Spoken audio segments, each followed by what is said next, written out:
ঢাকা মেডিকেলে মৃত্যুদণ্ডপ্রাপ্ত আসামিসহ দুই বন্দীর মৃত্যু।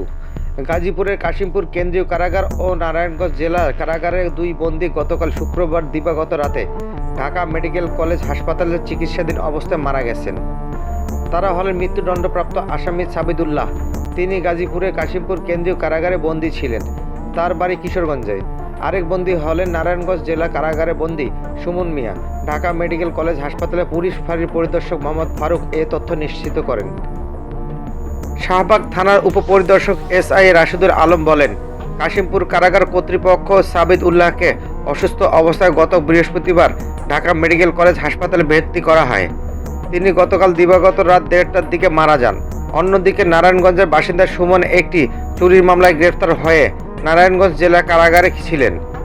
অসুস্থ অবস্থায় গতকাল তাকে ঢাকা মেডিকেল কলেজ হাসপাতালে ভর্তি করা হয়। তিনি একই রাতে চিকিৎসাধীন অবস্থায় মারা যান। ময়নাতদন্ত প্রতিবেদন হাতে পাওয়ার পর এই দুই বন্দীর মৃত্যুর প্রকৃত কারণ জানা সম্ভব হবে বলে জানিয়েছে এসআই।